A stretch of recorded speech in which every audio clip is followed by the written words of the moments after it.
বিশ্বকবি রবীন্দ্রনাথ ঠাকুরের প্রান্তিক কাব্যগ্রন্থ থেকে আজ আমি একটি বিখ্যাত ছোট্ট কবিতা পাঠ করে শোনাব। কবিতা সত্য মোর। শুরু করছি। সত্য মোর অবলিপ্ত সংসারের বিচিত্র প্রলেপে, বিবিধের বহু হস্তক্ষেপে, অযত্নে অনবধানে হারালো প্রথম রূপ, দেবতার আপন স্বাক্ষর, লুপ্তপ্রায় ক্ষয়ক্ষীণ জ্যোতির্ময় আদিমূল্য তার।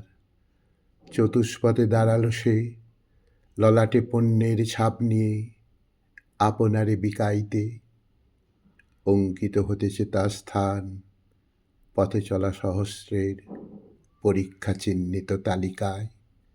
হেনকালে একদিন আলো আঁধারের সন্ধিস্থলে আরতি শঙ্খের ধ্বনি যে লগ্নে বাজিল সিন্ধু পারে, মনে হলো মুহূর্তে থেমে গেল সব বেচাকেনা। শান্ত হলো আশা প্রত্যাশার কোলাহল, মনে হলো পরের মুখের মূল্য হতে মুক্ত সব চিহ্ন মোছা অসজ্জিত আদিকৌলিন্যের শান্ত পরিচয় বহি যেতে হবে নীরবের ভাষাহীন সঙ্গীত মন্দিরে, একাকীর একতারা হাতে। আদিম সৃষ্টির যুগে প্রকাশের যে আনন্দ রূপ নিল, আমার সত্তায় আজি ধূলিমগ্ন তাহা।